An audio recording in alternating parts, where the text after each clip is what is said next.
Welcome to Sustainability Now, an exploration of technologies and paradigms to shape a world that works. Designed for socially conscious entrepreneurs and individuals interested in responsible stewardship of the planet. Sustainability Now covers food, energy, housing, water, waste, health, economics, and consciousness. Welcome to your community, Sustainability Now, with your host, Mira Rubin. Welcome, everybody, to Sustainability Now, technologies and paradigms to shape a world that works. I'm your host, Mira Rubin, and I am delighted to introduce Eddie Bedrina. In 2019, Eddie took over as CEO of Eden Green, which is helping establish food safety, food independence, and sustainable farming through its vertical farming technology. Prior to his work with Eden Green, Eddie co-founded and led BuzzShift, a digital growth agency. And Eddie's leadership, strategic planning, marketing, and management experience have also been honed through roles in the U.S. Department of State, the White House, and two other technology startups. Eddie, welcome, welcome. It's so great to have you here. Thank you so much for having me. It's a pleasure to be on your show and just to talk about sustainability. It's a big part of the company mission as well as my heart. So excited to talk about it. Well, I'm excited to talk about it with you too. And I just have to mention you've had such an illustrious career. From the State Department and the White House to sustainability. And before we even dive too deeply into Eden Green, I just would love to hear a little bit about that transition for you. Sure. So a college mentor of mine, much older than me at the time, really told me, in my 20s, it was all about trying as many things as you can, as financially possible, if you will. Your 30s is really about finding the two or three things that you're really good at. And then the 40s is a rifle shot, and it's a one shot, go for it. And so I had a chance to, in my 20s, just do a variety of things, whether that was foreign policy at the State Department. So I was a Middle East analyst for a number of years, both pre and post 9/11. So that was quite an experience. Then I had a chance to jump onto more of a domestic policy scene where I was President Bush's Asian American speaking surrogate. So I would take and help form policy from a domestic point of view, disseminate that to domestic and international audiences, and then bring back feedback back to the White House. And then finally, after all that happened, I had a chance to step away, and my wife and I decided to move back to Texas. And that's where we are both from originally. And so I would say in the beginning, in the early 30s of my career, I just was looking around, and what I saw were startups that needed help with communications and strategy. So I joined a telecom startup here in Dallas and was the director of comms for a bit. And while I was doing that, that was my MBA of hard knocks, if you will. I learned how to operate a business. It was a small company, self-funded. So had a chance to really look at ops, look at sales, look at finance and marketing, and really see like, hey, how do you run a business? And so I learned how to run a business from that time, and then figured I could do it on my own.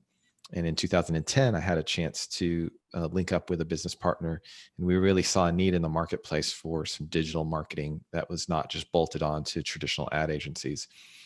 So we had that opportunity, and then took that. I was very, very fortunate to have a great business partner. Very fortunate to be really focused on product market fit from the get-go. I think that's what a lot of companies, they create something, but they don't really understand where it fits into the market. And then from there, bootstrapped it. So I was fortunate to not take any loans or lines of credit or outside investors. We ran it the way that we wanted to, grew it to a size where we were actually acquired in 2016. And that was a great exit for us. But from a business perspective, a little less than 11 months later, we decided to buy it back. And that in and of itself is a whole book. You've So got so I've many gotten the, stories. yeah, I'm just yeah. wondering how did you make these? Obviously, you have a tremendous foundation in entrepreneurship and global business, global perspective. But how did you come back? How did you come into sustainability? So, after taking a step back from BuzzShift for a bit, I was able to get some perspective on what I wanted my life to impact towards, right? And everyone goes through this in their 40s in terms of career. They look back and they think, "Oh my gosh, half my career's over. What have I done?" And for some people, man, they have just been on that track and they know like, oh man, I did that. I'm really proud of that. And I want to keep on doing that. And then for other folks, you make some halftime adjustments. I'm a sports guy. And so you go into the halftime locker room and you kind of make adjustments and say, okay, how do I want to address this next half of my career? And for me, it really was this focus on sustainability, and in a larger sense, a focus on I wanted my level of effort to be leveraged to something way larger than what I could do on my own. So I wanted my social and cultural impact around me to be exponential in terms of relative to my own personal level of effort. So I looked at hardware, I looked at software, I looked at nonprofits, and nothing really sort of fit the bill in terms of level of effort of impact versus impact. And so what I landed on was I did want to do hardware software. I did want to do that leverage of my level of effort. And the last one is I wanted to create a company with a distinct culture that was unlike anything I had seen before. Because a company is a people, right? You have product, and product is what makes the company money, but the company itself is the employees, is the people in it. So I wanted to create that culture in a company. So I just sat on that, and I'm a man of faith, and so I prayed, and I just waited. And for the better part of a year, I still ran BuzzShift, and I was committed. Instead, I'm committed to excellence with that. And that was just something from a work ethic that my parents had instilled in me from very early on, both entrepreneurial as well as just a focus on excellence. So was tried to be as excellent as I could with that. And then Eden Green came along, the opportunity came along, and I had built BuzzShift up to where I was able to take a step back, and the leadership team honestly, they're doing better without me. And so I had a chance to dive into Eden Green and become its CEO and lead it to its next level. That's quite a story. I love the vision, actually, to say that one of the big criteria that you had was to have an impact bigger than what you could do on your own, like to have a big social impact. And I'm wondering. So that's one thing that Go ahead. my parents and then the Bush family, they've always both of those families, my family and the Bush family, have had such a high priority on public service as the highest value, and impacting people beyond just your sphere of influence. So that's been ingrained in me, and combine that with just a halftime aspect of most people look back and they think, man, I had success, but is it really the success that I want to define me? And most people who get a chance to reflect on that realize they want to leave a legacy. And so that's what I'm after, right? I'm not thinking about necessarily what people say about me. I'm thinking about about my kids and my grandkids and what world they're going to live in. So that for me is very impactful in towards what I'm doing right now and towards what I'll be doing for the second half of my career. In our previous discussion, you mentioned a term that I hadn't heard, and it was restorative business. Yes. And this fits in with your vision for making a global impact or a larger impact. And I'm wanting to find out more about, let's talk about Eden Green. I mean, you have so Yeah. many stories we could definitely dive into, maybe another interview another time, but let's talk about Eden Green and what the company is and how it is actually meeting your criteria. And then we can talk about some more specifics about it. Yeah, absolutely. So eating green really is a culmination of a couple of gentlemen from South Africa who were trying to feed their own community, and they're both engineers, and they just couldn't figure out why it was such a reach for everyone across socioeconomic spectrums in their community in South Africa to have access to foods and have access to nutritious greens.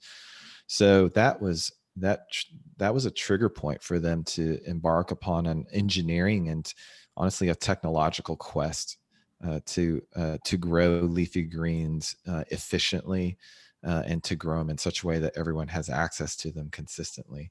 So that's how Eden Green was born. So if you look at it now, the mission has remained the same. The vision of Eden Green is to help change the way that we farm and that we feed. Right? It's to innovate and totally revolutionize the way that we farm produce and the way that we feed people. And it's the mission is threefold. One is to have uh, accessible greens, and so accessible produce. What I mean by accessible is in this world of COVID now, it's ramped up all of the trends. But one of the trends that has been in the produce and in the food industry as of late is just the fragility of the supply chain. So what we're trying to do is say, hey, if you make produce local, truly local, within a 400-mile radius or even within a 4-mile radius, if you made it that local, could you change the way that people access healthy food? And could you do it in a way that maybe goes around the traditional supply chains and cuts down on the cost, cuts down on the time in the supply chain, so that the food lasts longer in people's fridges and and on people's counters and in the stores. So accessibility is one piece. The second piece that we're focused on is consistency. So consistency is really getting that year round. As consumers, in the United States, but then also around the world, people are expecting more and more that certain produce is going to be there year round. I mean, good luck telling my wife and my kids that they're not going to get strawberries 12 months out of the year, right? That was a pipe dream before. Now we're getting closer to that reality, but it's having to be shipped from so far away. So what could we do to meet consumer demands of season agnostic, consistent supply of food? So you have accessibility, consistency, and the last one is safety, right? Right now we're seeing it, whether it's because of outbreaks or because of external weather patterns, we're seeing E. coli and salmonella outbreaks like never before. They're just increasing in depth, they're increasing in scope, and they're affecting our food chain. And so we wanted to make sure that if we could do it locally, if we could do it, in such a way that it's accessible and consistent, can you also do it safely? And that's what Eden Green solves. It solves the accessibility, safety, and consistency, and frames that up in what we would call the new definition of locally grown. So I think it's important to make a distinction that you're not actually growing the food. That's not what Eden Green is about. Right. So we are providing the technology, the greenhouse technology. You can also retrofit our technology, our growing vines, if you will, into warehouses. But really, it's a greenhouse with our 18-foot vertical vines that can grow with high density, nutritious leafy greens and herbs and various berries. And that is all in about an acre and a half. So if you think about that, if you can all of a sudden put that amount of food in a city or right by a city that changes the game in terms of all those things that I talked about, the accessibility, safety, and consistency. And Let so me then just people ask, let me just ask you to please clarify, what do you mean by these vertical vines? And yes. So our technology, it's patented here in the United States and in a lot of other countries, but it's 18-foot sort of towers that have plant spots in them, and each of those plant spots grows one plant per harvest. And because of our technology, we're actually able to do about 11 to 13 harvests a year. So you combine 11 to 13 harvests a year, and we're constantly harvesting. So if you go to our greenhouse, you'll see a harvesting every day and every week.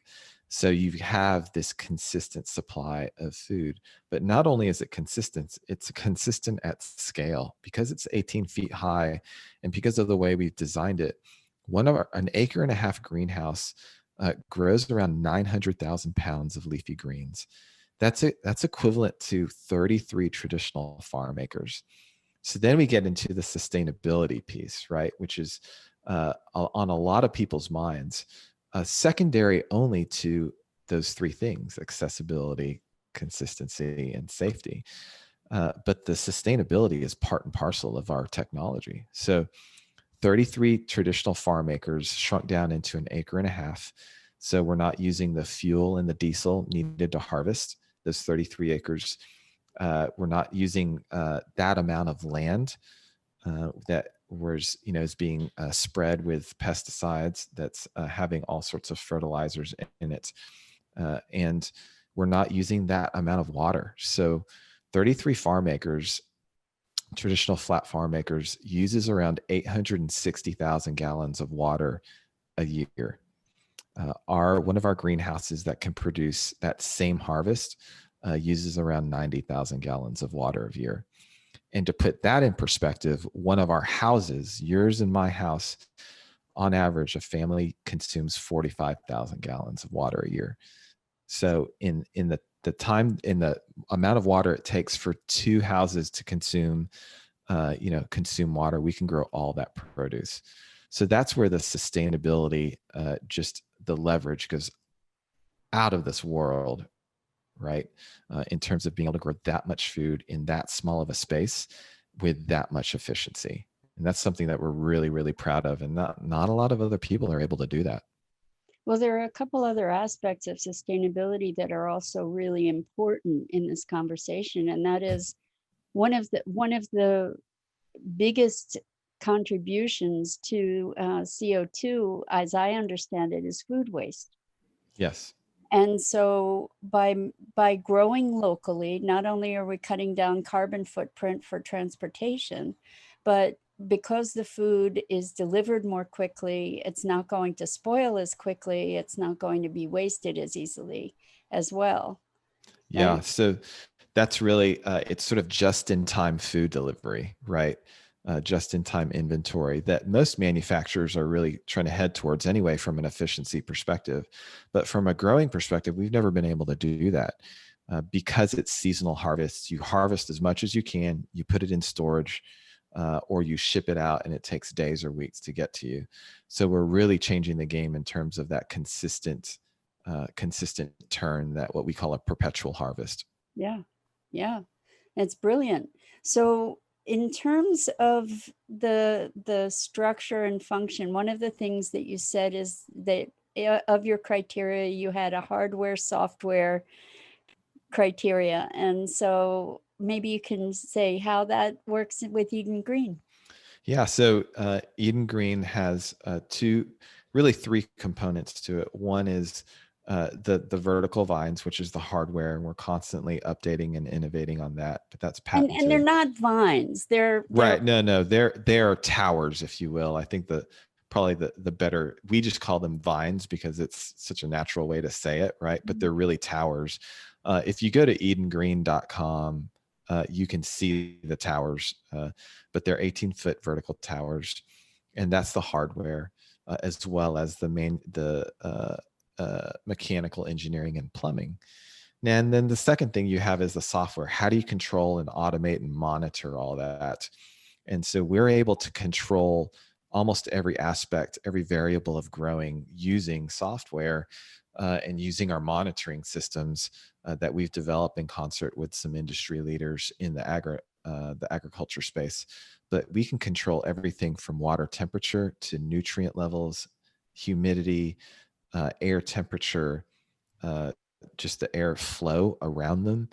Um, Obviously, just the nutrition in the water as well. So Lighting. everything, lighting, everything, we can control all that. So that's how we're able to grow so quickly.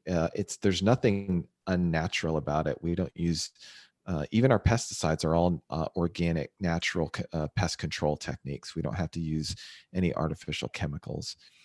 And so when you can give a plant exactly what it wants when it wants it, it's going to grow fast. And I think that's something that people overlook when they talk about organic and just the organic moniker. It's a great certification, and I think the goals are well intentioned. But things, when you grow in the ground, which is not a bad thing, don't get me wrong, growing in the ground is absolutely natural. But you have to consider what was in the ground before you planted there. What's in the water around it? What's in the air around it? Right? There are things that you just can't control, even in an organic setting, that can either be detrimental to the plant or hinder its growth, or actually not maximize its growth. So we just try to control for that in a way that is going to be most beneficial to the plants. Like a lot of So, people walk into our greenhouse, they're like, "Man, it is super hot in here," and our head of horticulture always reminds them, like, "Hey, no, we built this for the plants, not for humans, right?" mm-hmm. Well, let me ask you, you just brought up an interesting thought, and that is, does the food that's grown in these towers in the Eden Green system qualify as organic, or does it not? Not yet. There's no one vertical farm out there that is certified organic, and it's really because the people who are certifying the organic, they don't know what bucket to put us in, right? Because it's Wow. hydroponic. Uh, and there's some hydroponic that are organic, but it's just a different type of technology and a different process. And so we're so new, they just it's having a hard time classifying us. So we'll wait for them to catch up. But we do believe, and if you taste our greens and you see what's going into them, we think it's just as good, if not better, than organic. That's so interesting because it sounds like it's very pure. You're not using chemicals. Right. Right. So interesting. Yeah. I It's wouldn't have a, thought of that. those types of certifications are generated by, and, conceived by the industry as a whole. Well, the industry has to be at some sort of critical mass and have, the wherewithal to say, oh, we want to certify it as this. The industry is so new for vertical farming, uh, Interesting. that we don't have that capability yet. So can you walk us through, let's say I'm an entrepreneur and I have my investment group and we want to Yeah. be able to create one of these vertical farms. How about if you walk us through to let us know what that looks like? How long does it take to build it? And each of these towers are 18 feet. How many plants go in each tower? How many of these towers go in an acre and a half? That kind of idea. So an acre and a half has around 281,000 plant spots. Wow. Yeah. And so those each of those plant spots again grow one plant, whether it's a basil plant, whether it's lettuce, whether it's arugula, spinach, kale. There are about 50 different varieties that we can grow in our system that are commercially viable. So the first thing we would do is just get together with this investment group or this entrepreneur and say, hey, what are your goals? Like, who do you want to sell this to? Who do you want to sell the produce to? Is it a local grocer? Um, sometimes we have nonprofits that are interested in saying, hey, if we invest in this, can we feed this community? And how much does it take to cost? How much does it cost to do OpEx, the operating expenses every year? But they look at it as the return on investment is how many people they can feed. 900,000 pounds of lettuce will feed, that's like 2 million salads. Wow. Yeah. So it can feed a lot of people. And our greenhouses, in one greenhouse, you don't have to grow all one variety. You can grow, in one zone or two zones, you can grow basil, and then another zone you can grow lettuce, butter lettuce, and then another zone you can grow arugula or spinach. So really, it's really what that entrepreneur with that investment group, what that organization wants to achieve, and then we'll structure the greenhouse and the growing process around that. Then we'll help hire their horticulturalist and their food safety director and their greenhouse manager. We have books and books of standard operating procedures for an entire greenhouse and for our system. And then we license the technology. So from construction all the way to harvesting, we'll help them all along the way. So it's sort of loosely like a franchise in a way. Yeah, it's a franchise type model, if you will, right? That we will provide them the technology and the support, and then they go out and they grow, and then they sell that produce. So you mentioned zones, and Mm-hmm. earlier you said that somebody came into one of the greenhouses and it was really, really hot, but not all plants like the same temperature or the same humidity. Right. So how do you segregate these zones? How does that work within your greenhouse? So most plants, I mean, there's some exceptions, but most of the plants that we grow in a bandwidth, the range of temperature. There's some plants that really like it much cooler, and some plants like it much harder. But for the most part, they grow in a band, and so we can cover that band in our through our air handling system.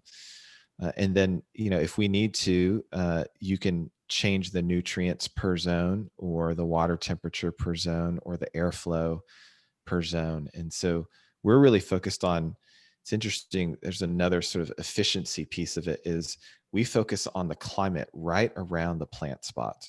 So most greenhouses are focused on ambient temperature, right? They want to make sure the entire greenhouse is 78 degrees. And so they condition the entire greenhouse, all that volume, all those cubic feet of air, they want to condition. We focus on the 12 inches around each plant. So it would be like if you were walking around your house with a personal air conditioner, but none of the house had HVAC, right? Be way more efficient. Your electricity costs would actually go down immensely because you're only focused on where you are. In the same vein, we're only focused where the plant spots are. So we really only condition 1/8 of that entire cubic volume of greenhouse, because that's just where the plant spots are. When you condition those little plant spots, it affects the rest of the ambient temperature. So we can control those little microclimates in such a way that we can have multiple zones with multiple different types of varieties of plants. I see. So it's the towers themselves that have all the controllers in them. So that's Yep. controlling your humidity, and I'm guessing your lighting as well. So we have we use the greenhouse. So we use sunlight mostly, but for consistency's sake, we have supplemental LED lighting that you see in a lot of these grow houses. The difference being we're not reliant on them. They are supplemental. So our electricity costs are actually a fraction of what you would see in some of these controlled environment agriculture greenhouse or grow houses. Well, my Yeah. understanding is that different different spectrums of light impact the plants differently, They flavor, do. nutrition. So how do you, if you're in a greenhouse and you're using supplemental light, how do you control that? So in a greenhouse, the plants all love sunlight. They love natural sunlight, no matter what plant it is. But the reality is there are cloudy days, depending on the season. The sun's in a different point, on the sky. And so we just work with our head of horticulture to make sure that these plants are getting the right amount of light, whether it be sunlight or supplemental, at the right times, at the right points in the season. And so what we're really after is consistency. So you have to balance out, there are a number of different variables, but you really have to balance out all of the optimal tastes and everything else with consistency. Can I get that 12 months out of the year? That's what makes it commercially viable, right? And then on top of that, can I do that economically efficiently? So that has to be economically sustainable. I think you're seeing a lot of these other companies out there, and they are pouring hundreds of millions of dollars into their operation, but they're just not profitable. They have a different play, and it's no knock on them, but we actually want to sell these as profitable economic units. So to different people, different organizations that want to run them. In order to do that, they have to be economically sustainable. So you just have to balance out, the give and take of, hey, it's you could have the freshest, most tasty food in the world, but it's so expensive to grow that no one can eat it. No Right. one can purchase it. Yeah. Or you grow volumes of food, but it's not nutritious, but everyone can purchase it. So where's that middle ground, right? The middle ground we're trying to hit is it's nutritious, it's tasty, it's accessible, both geographically as well as financially. And then it's from a economic unit standpoint, that greenhouse is financially sustainable and profitable. So what are the keys that you've discovered that distinguish the profitability of your system compared to some of these other systems that are not as viable? Well, I think it all starts from the way that it was created. So the two brothers, the Van Buren brothers, who are CTO and COO, uh, they created them in South Africa, the technology in South Africa, where you had to be efficient. So right from the get-go, they created it to be efficient and scrappy. Compared to a lot of these other companies, when they're throwing tens or hundreds of millions of dollars at it, they're not thinking about efficiency from the get-go. They're thinking about the technology. So it really starts foundationally at like what's the end goal, and then you start to build on that, and you think, okay, if our technology is efficient and scrappy enough to work in South Africa, it can definitely work here. And if it works here, how do we make the business model? How do we construct the framework around it so that it is profitable? Well, if you're thinking scrappy, you want to use the most readily available energy source, which is the sun. If you're not thinking scrappy, you're going to think, hey, I want to cut all the variables out, which is a good goal to have, so I can provide the fastest growing, most nutritious greens. But I got to do it in an all electric, in a closed environment with LEDs. Well, then that shoots your OpEx costs out the window, no pun intended. And so all of a sudden that greenhouse is not economically, or that controlled environment is not economically sustainable unless you make other cuts to other areas, a lot of which is they have to raise the capital expenditures in order to do that, to provide that many lights, and then your return on investment so far down the road. So then they end up saying, there's no way we can sell this to other people, we're going to go sell the greens ourselves. I right see. But if you create it scrappy, you really open the opportunity of saying, hey, you know what? I don't have to grow all these greens myself. I know people want to grow the greens themselves.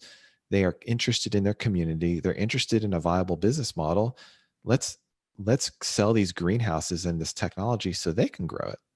And that's really where the split is in sort of some of our competition. It's either they didn't start out economically, sustainable. They didn't start out to be economically sustainable from the get-go, or that's just not their business model. So for each of these 18-foot tall vines that you have, how many plant spots are in each one? Do you have? So, roughly there are 36 plant spots per growing tower. Okay. Yeah. Okay. So And then you multiply that by 100 rows by, 100 towers per row, and you kind of start to get the scale. Yeah. And you're definitely talking about some kind of equipment to be able to harvest up 18 feet tall, right? Yeah. So, there are two ways to go about it. I think this is another one of our differentiators, is that because we've been efficient with using sunlight, because we've been efficient with building, cost efficient greenhouses, and because we've been efficient with just the height and the density of these towers, that gives you, from an operational perspective, the leeway to either one, invest more upfront in automated technology, or two, hire people. So we're really proud of the fact that one of our greenhouses actually employs 30 full-time people in a living day's wage with health and benefits. That's So it's that's a big huge, part of right? sustainability. It's a huge part of sustainability. So now, not we're not some technology company that's plunking down a factory in the middle of, you know, in the middle of town. We're saying, hey, we want to go into these parts of town, like opportunity zones, that are underserved. We want to go into these parts of town that maybe they don't have access to this type of food. And we want to put one of our greenhouses in there. Not only are we going to put a greenhouse in there and then provide a program actually for them to buy these greens subsidized, but we're also going to be able to hire 30 people from that community to work in there. And they're not dead end jobs. They're careers, starting points in careers in an industry that's going to be, you know, $50 billion in about 25 years. So we're really providing a platform for people to embark on new careers and to discover a new type of urban agriculture, that it's not just a community garden. It's not a small thing. It's a scalable, feed your whole community type of endeavor. And so who funds that? Are you're talking about individual entrepreneurs or entrepreneur groups, or Yeah. in one case you were talking about nonprofit organizations that are, Yeah. how does So that? our three audiences are they are trying to solve different problems, but they can all be solved with our technology solution. So the first audience are entrepreneurs or entrepreneur-led investor groups, and the problem that they're trying to solve is they want local greens. They want to provide local greens, and they want to make a profit. And maybe they supply that to the Wegmans or the HEBs or the Whole Foods of the world. But at the end of the day, they want to be a supplier of produce. And so, for them, profitability is key, but also just the ability to put it in a place that's strategic in terms of distribution and supply chain. And in the case of opportunity zones, geographically strategic, just because of the tax benefits of building and operating a company in an opportunity zone. So that's the first client with a set of problems. The second client has another set of problems, and these are nonprofits. And their problem is they want to provide a sound return on investment for their donors. And maybe they're a community development corporation. Maybe they're just a community foundation, and they have been giving money for years and years to projects that they don't see a lot of return on, or maybe they're just sinking a ton of money into these things, and they're thinking, "Hey, how can I think outside the box? How can I do something that's sustainable for our community?" So a nonprofit might come in and say, "Hey, we want to buy one of these greenhouses and operate, but we're actually not going to sell these greens, or we're going to sell them at a drastically subsidized price. Or we're going to, for everyone in a mile radius around this greenhouse, we're going to give away greens £1 a week for free. And the rest we're going to sell out of a co-op that sits next door," right? There's so many mechanisms to do this, but really the nonprofit is interested in how can we sustainably feed this population around us that otherwise couldn't afford it. And we'll fund this with donor money. And that's what they're trying to solve for, is the donor mentality of of sustainability on a nonprofit level. And then the third audience that they're trying to solve for is they just straight up want to feed their people. And so you're talking about municipal authorities, and you're talking about nation states, either landlocked nation states in deserts, not even food deserts, like literal deserts, nation states that just don't have arable land.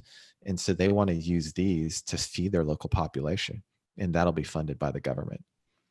So you got a lot of different, a number of different audiences, but they all have different needs that can be solved by this. So let's say it's very possible that we have entrepreneur groups that are listening to this that would be Yeah, interested in this kind of opportunity, just to get an idea of the scope of the investment. And sure. yeah, maybe you could give us that. So the investment really is, it's around for the greenhouse itself, plus the technology. You're looking at, plus probably first year's operating expenses. You're looking at around $10 million to get one of these things up and running and and operational.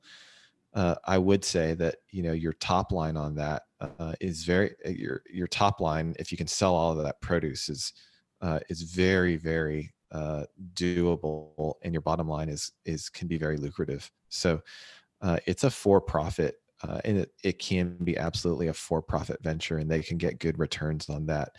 A lot of folks are interested in putting it on a piece of land, so it's a real estate play where they actually want to put a cash flowing business on a piece of land that they own, and that they may want to do something else with down the road, but it actually is a great cash flow play for them as well.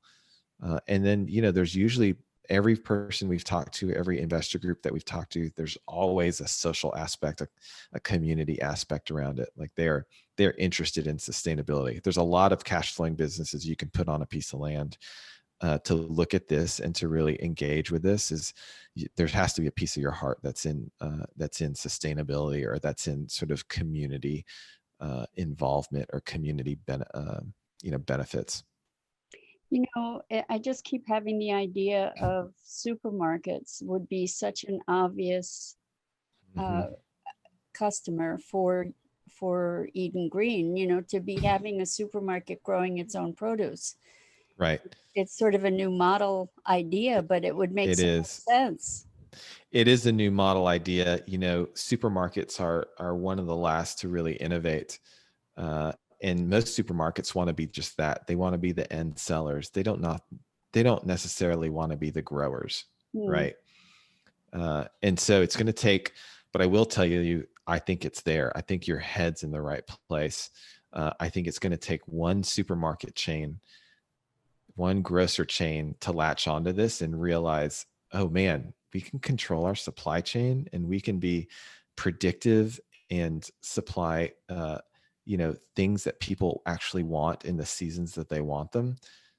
Yeah, let's do that. And so we believe there's one supermarket chain that's pretty close to striking that deal. And when that happens, every other grocer chain is going to be scrambling to do it. It's such a logical thing. Yeah. It's such a logical process or food chain, not So to that's make yeah, fun. that's an interesting thing that you mentioned. And it's the trend in supermarkets right now. The trend in food right now is there's a huge trend in local and locally grown, Well, there right, and has to locally be. made. There has to Yeah, be. yeah, I mean, what we've seen through COVID is that we need to nurture our local economies. yeah. So that huge trend in local has also been paired with the fact that for supermarkets and for grocery chains right now, they don't have a lot of value propositions over these delivery services, right? Call it the Amazons of the world. Their value prop really lies in one, local, and two, fresh. Mm. If grocery chains cannot address local and fresh in the next, call it 5 years, they're done for. Because there's no other reason. Otherwise, I mean, just speaking from my own friend set, they're going to go to Costco, they're going to go to Amazon, they're going to go to Sam's Club, but all the other grocers, like, why do you need to go there? If Costco or Sam's Club or Amazon can deliver fresh and local, what's the point? Well, I hate to say Right? it, but Amazon, Costco, and they're good targets too for having Absolutely. a greenhouse. Absolutely. So we're addressing all of those, right? And it's only going to take one. Once one jumps in the pool, all the others are going to jump into the pool pretty darn quickly, Yeah. because they'll see the value props in reality. Yeah. So that's what we're excited about. We think we are poised, just to, along with the rest of the controlled environment industry, we're poised for some huge growth. But us in particular, I think because of the just the combination of efficiency, of economic sustainability, and because of their being able to control their own supply chain, I think we've got a leg up on others. Well, I'm wondering about the building of this. Can you Hmm. just give us an idea of, let's say we do have somebody who says, you know what, I love this idea. I want to be on the cutting edge and let's go for it. How long does it take? I have $10 million. I'm ready to go. Now what? So we can usually, if it's in the States, we can probably get one spun up in 7 to 9 months. It's not long, Okay. because it's a greenhouse, right? We built it to be efficient and cost effective. Greenhouses are not that hard to build. We've got our technology ready to go. We've got the mechanical engineering and plumbing system all designed out and ready to, and can be shipped in shipping containers. We've made it very, very easy for someone to get these. We'll help them design it, for that particular piece of land, all the permits and everything else. But we can help them get up and running very relatively quickly. And so this is a relatively new venture, right? It When is. the first greenhouse was built when? So the R&D greenhouse was built in 2018. Yeah. Okay. So it's been online for 2 years. Yeah, roughly. Yeah. Okay. Yeah. And And so how many more greenhouses are there, or there's just that one at this moment? so our R&D greenhouse is the first, is currently the only one standing. We've got another one that we're just about to break ground on. That's a commercially viable. It'll be the first commercially viable Eden Green greenhouse, That's and pretty that'll be exciting. that. Yeah, we're going to be breaking ground here pretty soon with that investor group. And that's going to be in Texas. Yes, it will be. Yeah. And so do you have a waiting list? If you don't yet, Uh, I know you will, but where? yeah, we are nearing we're nearing that point where we're about to have a waiting list. It just, with these things, it's a lot of money, it's an investment, and so people take their time and do their due diligence. But that cycle, that sales cycle, if you will, is already jam packed, and the folks who are able to sign contracts first are just they're gonna get in that queue first. And because it's a new technology, and because we do things with excellence, it's, I think in a couple of months you're going to see a waiting list for us to be able to build out these greenhouses everywhere else. I think And we're not just talking about the United States. We're talking about the world. wow. We've got a couple of uh, international deals in the making. Wow. So I'm Yeah. presuming you must have a very scalable plan for the business to be able to accommodate the increasing or the exponential increase in demand that you're going to have. Yes. We do. We do. We've been very diligent about uh, and mindful of scale, right? So again, efficiency is key. Doing what, being as efficient as possible with our first one, because we know that's when you make the most mistakes. It's kind of the rule of startups. Uh, Spend as little as you can in the beginning because you're going to make the most mistakes, but then plan for scalability. So we have a scaling plan that's set, that's in place. We've got the team. We've got former folks from WeWork. We've got former folks from a couple of other startups here in town, and technology companies here in town that are part of the team and know how to scale a company relatively quickly. So we're super excited about it. We've got a great team on board. That's awesome. It seems to me that COVID has been a blessing for you guys because it's It woken people has. up to Yeah, the you know what? need for local food and for, Absolutely. yeah. Absolutely. COVID has frozen investments for a little bit. They're thawed out now, right? Okay. Investor groups were just kind of waiting, right, to see. But I think that the money's loosening up in the capital markets. So that was a temporary sort of barrier, but inversely, the like you said, the just the awareness and the of need Yeah. for what we do, and then just the awareness of our company itself, what we're doing has skyrocketed in the past 6 months. So we're very, very fortunate, very thankful. Yeah. Well, Eddie, let me ask you, is there anything I should have asked you that I didn't? Man, I don't think so. I mean, we talked about business a lot and just the sustainability of the business. I would just go back to, at the end of the day, um, it's a it's a business, but it's got such intrinsic qualities of what you had mentioned of just being a redemptive organization, and maybe that's something to close on, because I think it's sustainable for a community. So a lot of companies are exploitative, right? They treat their employees unfairly. The leaders eat first, if you will, right? They take stuff off the top, and then the community is worse for having that company be in it and around it. And that's the vast majority of companies out there right now, unfortunately. There are a number of companies that are ethical, and those are the bright shining stars, right? They treat their employees fairly. Their leaders eat alongside them, and the community around them is a net neutral, right? They're not negatively impacted by this company, and the company gives back. We want to be a redemptive company, and that is where the employees are blessed generously, where the leaders eat last. There's sacrificial leadership. And lastly, the community is a net positive because of the company's involvement there, and just not even just involvement, but the company's integration into that community.